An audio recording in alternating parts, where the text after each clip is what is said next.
Stupid spider webs. It's actually really nice. I should start recording videos, well, especially my Sunday videos here more often, because I like waking up Sunday morning. It's like 7:30 a.m. and just making a video with you guys. So today, we're busting around 10, it depends, myths about running. You guys know the background about me. I've been running for 3 years since sophomore year, going into my freshman year of college. And so I have a decent background about what running is, because I've done like 3,000 miles already. I have 3,000 miles on my body in those 3 years. So yeah, let's just jump into it.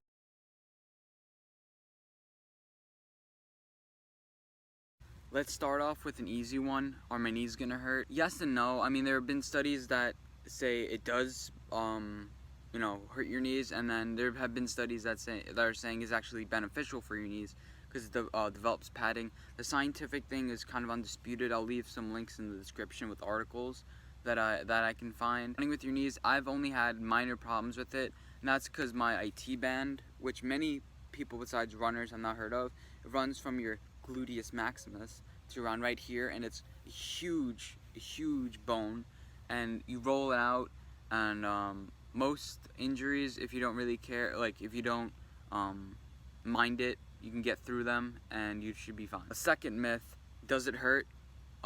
Yes, of course running hurts, but if you know what you're doing, if you feel any pain and injury wise, you usually it's something that you can get fixed easy. Some people actually have like mechanical issues with their body. It always seems like runners have some weird like mechanical issues with their body before they get into running. It's something weird about runners. But running hurts if you're doing it the wrong way, if you're injured. But if you're pushing yourself, it should hurt, and that's what people run for. People don't mind, the pain, because they're reaching their objectives. It's kind of like you grinding through schoolwork. You don't really enjoy it, but the end goal will be, you get better grades and you get into the college that you want to. And now a question is that I answered a couple videos back. It's a myth about like what people who run are just like weird, and well, a lot of us are weird, but we're not that weird. When you run with somebody, you have something in common with them. If you like running, that's something right off the bat in common.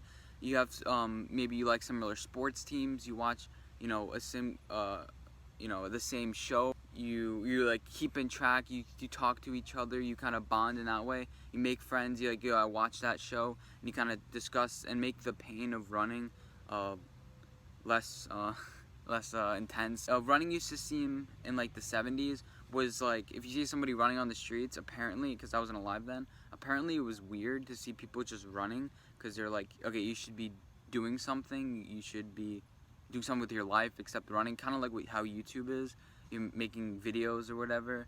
But now it's more acceptable, and there's been a really running boom recently. So people who are running, if you find the right people, they're not weird, but some people are weird. What my brother says often is like, if you spent enough time running, all that time running, you could have done something that's actually productive, like boxing. Well, some people like me don't like, I'm not a boxing guy. I don't like getting punched in the head and maybe get some brain injury like Mike Tyson and not be able to speak clear English in 15 years and like some weird guy. And so boxers are the weird people, okay? Boxers are the weird people. I can come up with a whole list of examples that boxers that became like were sane, and then they got much hits to the heads that they became like not able to live. But dedicate my time to running because that's something I enjoy. You get to lose weight while you're doing it, stay active, and it's kind of like a mental thing. Like I get up, I have to do something, I have to run. I can't just get up and then eat something, or get up and do nothing. I have to get up and run. It's a habit that I've built myself into, and it's kind of like with anything else. I enjoy it. You could say I could do boxing or something else, but that's just me, and I'm not that type of person. The fifth myth about running is there's one shoe, there's the best shoe. You search up the Nike shoe, it's the best shoe. No, everybody has a different foot, low arch, high arch. Maybe it's more available to flexibility, maybe more pain or something. You need more cushioning or something, your knees or something. There's a different shoe for everybody. It's about finding the right shoe for you. I use the Ghost series, the Brooks Ghost series, and I also did their Launch series. And I'm kind of stuck on that track. I don't think I'm ever gonna be able to try a different shoe unless they discontinue those shoes. But that's the shoes I use. There's plenty of websites. I'll leave links in the description to find a shoe that's right for you, and it changes for everybody. So when somebody says, this is a good shoe, sometimes it's not. I mean, sometimes the best shoe in the world would be horrible for your foot. So you got to be careful with that, because it could change your whole mojo. Number 6 myth is running alone sucks. People ask, I can't run without a partner, and there's plenty of easy ways to do it. If you really want to run, you'll be able to run, trust me. I mean, even if it's a shorter distance, I can't run 10 miles by myself. I can only do like max 5 or 6 by myself. Even during cross country season, my coach would be like, run 9 miles hard. I'm like, by myself, I can't do that. Like on some vacation, I can't do that. So you do 5. Running alone really does suck, but the ways that I get through like the constant repetitiveness for about an hour is I like to sing songs in my head with the beat while running. I think a lot of people do that. I like to do some math. Like if we're this far, then it keeps the mind kind of busy. It may distract from running a little bit. I notice I tend to slow down, but there are many ways to keep your mind active when running. Kind of think about something else, anything else. What do I have to do afterwards? You don't want to get your mind too distracted, but those are just some tips for you. Okay, so 7th myth, many people think that runners eat healthy. I mean, I eat kind of healthy. I just generally don't eat bad food. It's kind of a lifestyle, kind of like being rich or not. Like if you gave somebody $100, they can turn into $1 million. But if you gave somebody who's gonna be poor $1 million, they're gonna turn into $100 within no time. If you like eating healthy, running is for you. Even when I was not running, I was still eating healthy. I wasn't eating junk food. I was eating almost the same that I do now. I'm just a little bit more conscious now, so you don't have to go on these crazy diets to be successful unless you're really dedicated. That's not completely necessary at all. The 8th myth is wearing the short shorts. There's an iconic photo of my cross-country team. I'll make sure to include a picture.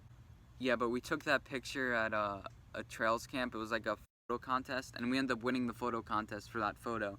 So that's a little bonus thing for you. But you don't have to wear those short shorts. Honestly, right now, I'm wearing shorts that running shorts that go up to here. You don't have to. It's not mandatory for you to get short shorts. It kind of changes the resistance or whatever, of your legs. But it's not mandatory. It kind of helps. Kind of get used to it after a while too. It's not like eventually your thighs become a little paler, and it's not necessary, and all runners don't do that. I only wear those kind of short shorts when I'm on a long distance run or doing a speed workout. And honestly, after years and years of doing it, at first I wasn't comfortable. I was like, these shorts are way too short, people were looking at me weird.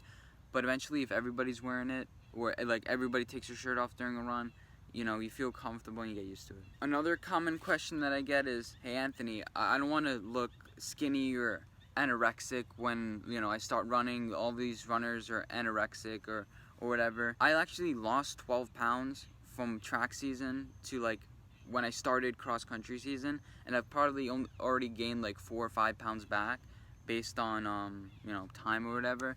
And that's basically because when you run, you have to eat more, so you have more disposable energy, and plus you're burning more food, so you need more food in you. So your weight kind of fluctuates a little bit more. But right now, I'm actually 5 pounds more than I was when I wasn't running. You need extra meat on you. You don't need to be ultra skinny to run. I mean, I try to do 150 to 200 push-ups a day. It probably doesn't show, but I try to do that many push-ups a day. And runners often are in the gym. They're not just running all day.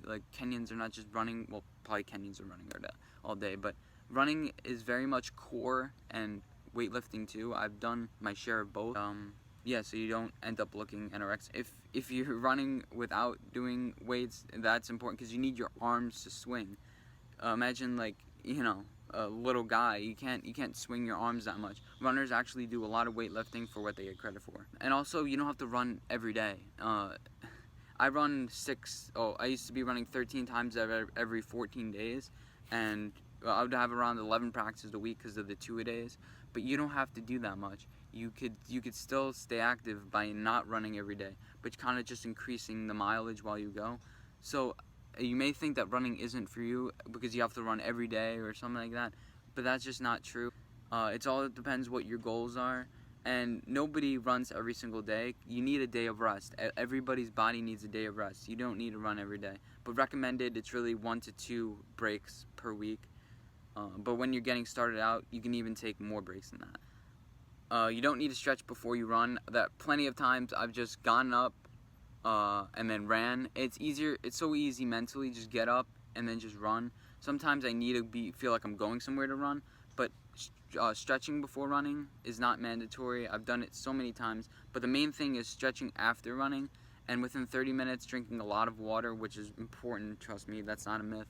And getting some protein in. Usually I'm not hungry right after runs and I wait a while, so I just eat a little snack and then have a huge gap until I eat. It may be bad, I don't know, but that's usually what I do. Yeah, thank you guys for watching. If you have any other running related questions, make sure to leave them in the comment section down below, and I'll make sure to answer some with them. I'm not a professional, this is just my experiences like I mentioned before. Anyway, hope you guys enjoyed the video, and see you in my next one. Bye guys.